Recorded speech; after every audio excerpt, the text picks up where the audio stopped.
Okay, dito naman sa video mga idol, panibagong unboxing naman tayo. So, sa mga nakapanood dun sa isa mga idol, meron tayong Buzzard Optics mga idol. So, napakaganda, napakalinaw din ang kanyang scope mga idol. So, 624x50 yun mga idol. Subukan naman natin itong isang item mga idol. Tingnan natin to kung kumusta din yung kanyang quality. Or check natin to. Kasi bihira lang ako makakita ng mga ganitong reviews mga idol. So ito din mga idol, hopefully ito yung isa nating for sale kasi dalawa ito mga idol na bibitawan natin, hindi naman natin to dito sa atin. So try natin yan. So again, sa mga nakapanood doon mga idol, kung interested kayo dun sa scope and hopefully available pa mga idol, pwede nyo po akong i-PM mga idol sa Facebook. Again, lalagay natin yung ating link mga idol sa description box mga idol, or pwede din ako maglagay dito ng QR code. Ayan. So, scan nyo lang yan mga idol ng QR code para ma-recta na po kayo dyan sa ating Facebook mga idol. So, i-message nyo lang ako, i-add nyo lang ako and follow mga idol. So, ito, panibagong unboxing tayo. So, kakaiba ito. Ayan. Dito naman mga idol, meron tayo ditong Riton. Ayan. Ito mga idol, Riton Conquer 5 mga idol. So napakaganda din itong mga klaseng scope mga idol. Ito medyo may price ito. Medyo pricey yung ganitong klaseng mga scope mga idol. So ito mga idol is 5 to 25x50 mga idol na ang tawag nito na scope.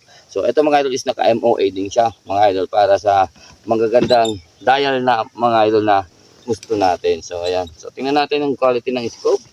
So ito din, linagyan din ng seller ng scope mount, pero wala talaga dapat itong scope mount. Sa pagkakaalam ko, hindi ito lalagyan ng scope mount o wala siyang kasama pag nag-purchase tayo.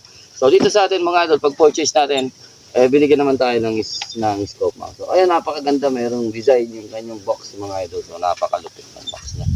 So same, meron din siya dito mga idol ng mid ring. Okay. So medium rings yung yung dito nakalagay, may tools, manual, and ito, meron siyang cleaning cloth. Ayan.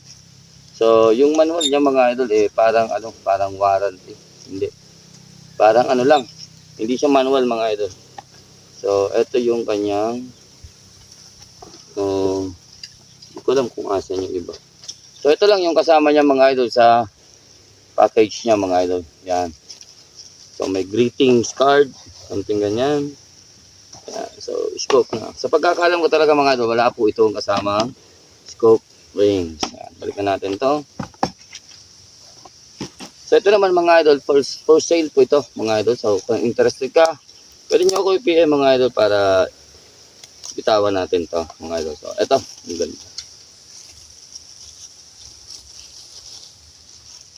Ayan. Check din natin yung ganda ng quality ng scope. So medyo may kabigatan siya mga idol, siguro mga 700 grams siguro yung bigat nito compare dun sa isa mga idol. So ayan.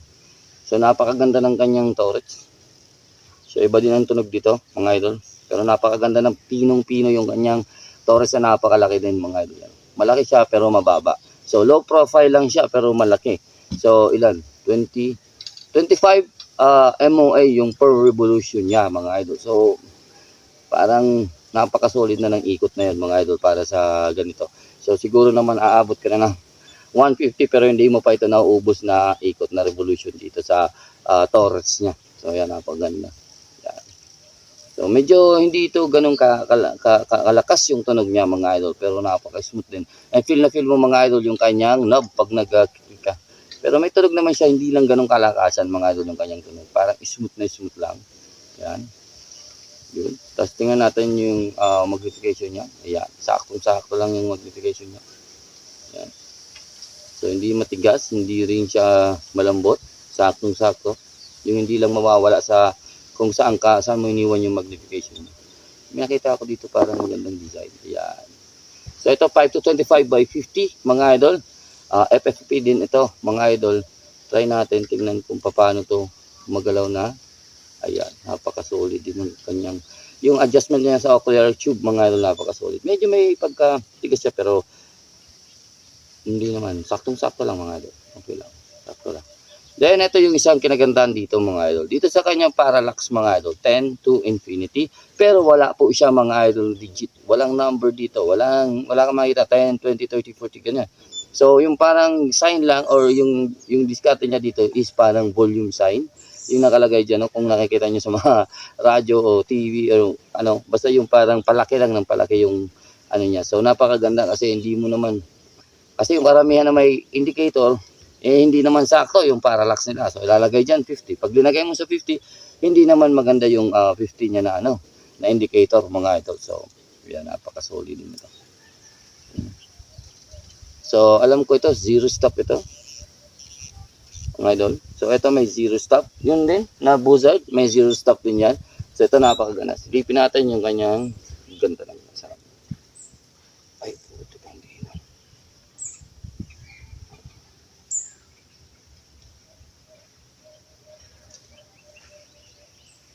Ang ganda.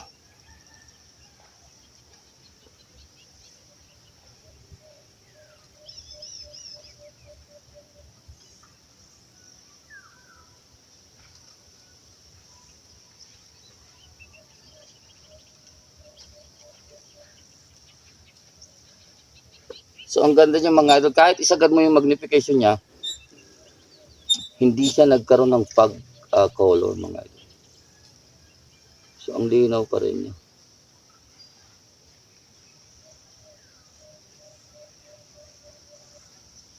So, hindi tulad ng ibang scope mga idol na pag sinagad natin yung magnification natin, parang dumidilim or merong fog or parang may shadow mga idol. Usok sa loob ng scope kapag sinilip natin. So, meron tayong mga scope na ganyan mga idol na encounter. So, ito mga idol wala. So, same, wala din yun. Mga idol, masusubukan natin yan. Titingnan natin to mga idol sa scope cam. Tingnan natin yung image quality niya mga idol and hopefully magustuhan niya. So, ito mga idol is for sale po ito. Scope nito, itong item na ito mga idol. So, hopefully, kung interested ka, pwede nyo akong i-PM mga idol. So, alam ko ito, zero stop ito. Tingnan natin yung specs nito. So, wala ditong nakalagay na zero stop. Pero hindi ko pa nabubuksan ito eh. So, see the difference right on. So, wala siya dito mga idol nakalagay na zero stop mga idol or ano. Pero FFP illuminated reticle. So, meron din siyang illuminated mga idol. So, yan. Tingnan natin kung ilaw. Okay, walang battery ito kasi hindi umilaw eh. Yan, napakaganda. So, pag nag-set kayo ng illuminated niya, isang pindot nyo iilaw siya and isang pindot nyo may off na naman siya. So, alternate siya mga idol. Habang lumalakas yung liwanag ng illumination niyo, anong tawag dito?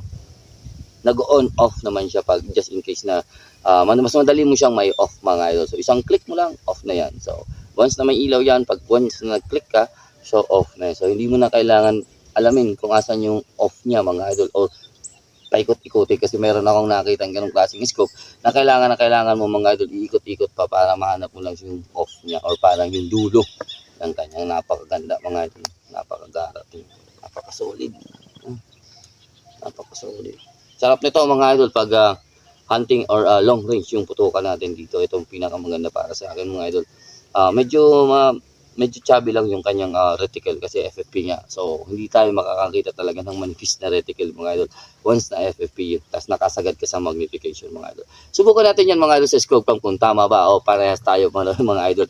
Yung paningin natin mga idol sa kanyang reticle. So, tingnan natin yung image quality niya mga idol. Downrange, tingnan natin, subukan natin sa iba't ibang distance lang yung kanyang image quality mga idol. So, subukan natin to.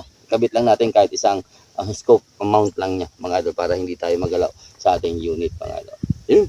So yun mga idol, ngayon tingnan naman natin ito mga idol na Rayton Conquer 5 to 25 by 50 mga idol. Kaso 34mm yung kanyang tube mga idol. So wala po tayong mount na 34mm kahit yung kasama niyang free na mount mga idol is 30mm lang. So hindi po siya sakto dito sa scope. So hindi siya pwede.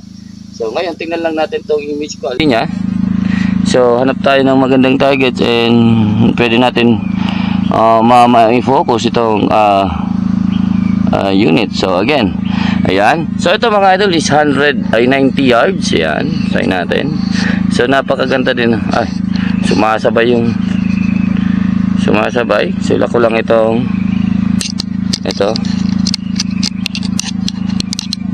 para hindi sumabay. Ayan, sa magnification kasi hindi nakalock yung ating, ayan. So medyo mahihirapan tayo dito mga idol kung paano natin to bibirayin. Ayan. Ayan. So baka malaglag natin mga idol yung ating scope. So yan, napaka bright ng image niya mga idol, hindi ko alam kung bakit.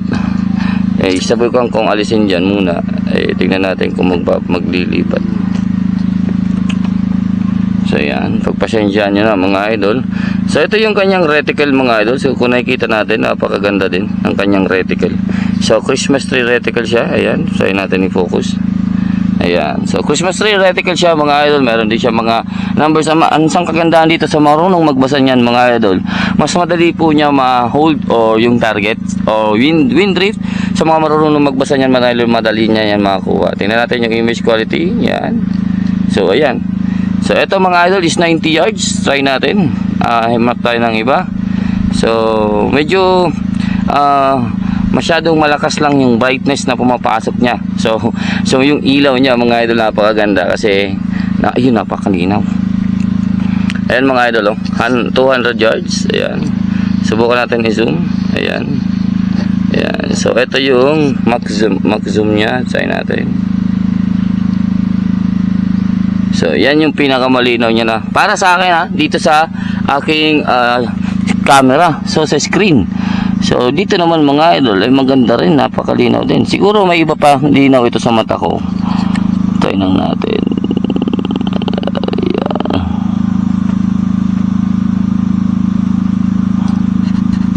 Isa din ito mga idol sa gusto nating klaseng scope. So isang galaw mo lang mga idol ng reticle or yung parallax mga idol, parallax knob, hindi na po siya mga idol hindi na siya malinaw. So isang galaw mo lang hindi na yan dilinaw. Ito mga idol malinaw ito sa mata ko. Itong part na to. Pero pag tingin ko dito sa ating scope cam mga idol, hindi, ayaw niya diyan. So hanapin natin siya sa scope cam. Ayan. Yan yung pinakamalinaw niya sa scope cam. So ilayo natin ng kaunti para medyo malinaw yung image ng makuha natin dito sa ating recording mga idol. So ayan. Try natin dito sa pinuputokan natin na 200. Asan na yan? Ito, yung 200. Try natin dyan. Ayan. Kung malinaw yan. Ayan. Napakaganda. Ayan. So nasa 10 times tayo magnification. Subukan natin. 25 times, ayan. Napakaganda. Medyo makapal lang para sa akin yung reticle din yung mga numbers niya mga idol.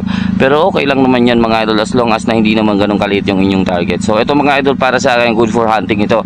Kasi hindi siya ganun kagulo para sa akin mga idol. Kung titingnan natin medyo magulo na. Kung sanay tayo kasi sa mga scope na hindi po magulo yung kanyang reticle. So ito mga idol, magandang ganda na to. Ayan. So may dadaan mga idol, makikita natin dyan. Ayun. May dadaan. So ayan. Try natin mga idol kung paano yung kanyang torch dial. Hopefully kaya natin to magalaw. Ayan. Palinawin natin dito. 119 ito mga idol. Ayan. 119. So subukan natin yan. Try natin. So nasa 11 ako dito. Kaso problema, magagalaw ko talaga yung unit at hindi po ito align kasi hindi naka-mount. So yun ang sagad niya. Tingnan natin kung may itataas pa ito.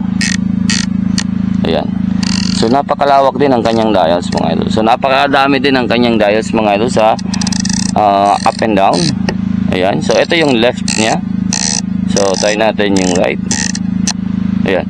So maiksi lang yung dials niya mga idol sa left and right, pero goods to goods naman. Then yung feeling mga idol ng dials niya is napakaganda. So balik natin sa 11. Ayan. So try natin.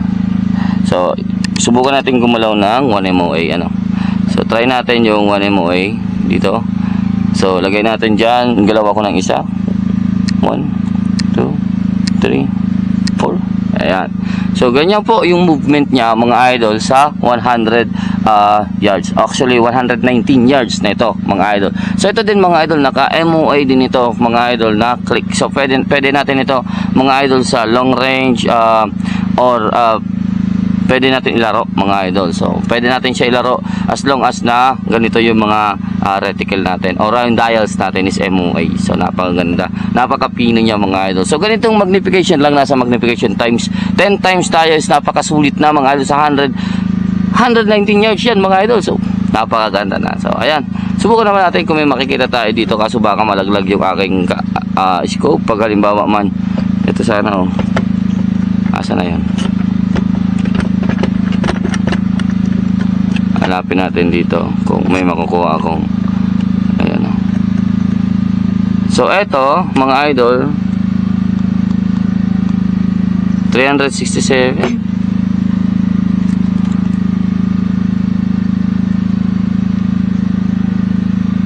tama, 367 yards ito mga idol. Tayo natin, try natin kung kaya natin yan makita. Ang ganda. Baliktad. So sana yan. So ito mga idol, 367 yards ito mga idol. So ganyan yung image quality niya, nasa 20 times 60 times yan.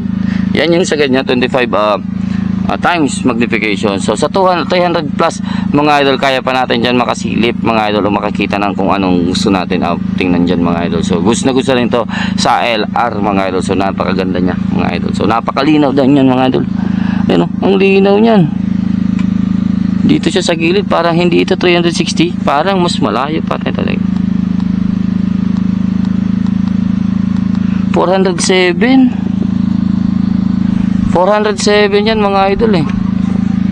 Pag siningilip ko kasi dito, kasi kung sa image dito iba yung nakikita natin eh. Pero 407 yan. So ayan, mapapansin natin mga idol, napakaganda din ng light na pumapasok dito dahil 34 mm tube na po yung ating scope dito. So kailangan lang talaga ng bibili nito mga idol ng panibagong scope na kasya po yung 34mm. So meron naman nabibili dyan mga idol sa Lazada, sa Shopee na scope mount na kasya po yung 34mm. Alam ko meron akong 34mm pero hindi ko lang alam kung nasaan at hindi ko po baon ngayon dito. So hindi ko alam kasi na 34mm tube pala itong Rayton Conquer. Ayan, napakaganda niya mga idol, napakasulit ng liwanag dyan mga idol. Ayan. So sa mga interested po nito mga idol, pwede nyo ito i-purchase sa akin or bilhin sa akin mga idol as long as na available pa po ang ating scope. So ito medyo pricey lang ito mga idol na Rayton mga idol. So napakaganda rin ng glass image niya mga idol. So kung ang tawag nito, titingnan natin dito iba lang talaga yung nasisilip ko kasi nasasalubong natin mga idol yung araw. So kaya na sobrang liwanag tayo. Ayan oh. Ito siya 90. Ito siya sa 90. Nakikita natin kung gaano kaganda yung, para sa akin dito, kung gaano kaganda yung image niya mga idol. So parang hindi ka nakasilip sa scope. Parang normal lang siya. Ang ganda eh. Ayan oh. Ayan oh. Detail na detail. Sana so. Ayan. Ayan oh. Detail na detail halos para sa akin dito sa screen ko. Ewan ko lang pag nagawa na natin siya ng video na ilalagay na natin siya dito mga idol, kung ano nasa silip nyo mga idol. Ay ganun din dito. Ganda. Ganda. So ayun mga idol, sa interested po ng ganitong Rayton mga idol, pwede natin ito ilabas mga idol. So pwede nyo akong i-PM mga idol, lagay natin dito yung ating Facebook mga idol. Scan nyo lang yan mga idol nating Facebook, or punta kayo dun sa link mga idol sa comment or sa ating description box mga idol para ma-message nyo ako mga idol sa ating Facebook. And hopefully makakusunadaan nyo ito mga idol na Rayton. And meron din tayo dito mga idol na Buzzard mga idol. So yung dalawang yun mga idol, hopefully makakusunadaan natin na para malaman natin kung pasok na pasok sa panlasa nyo mga idol. Ayan, hanggang dito lang mga idol. Take care, God bless, peace out. So napakagara. Unfortunately wala tayong mount. Mas maganda sana kung may mount. Ayan, napakagara niya mga idol, tingnan.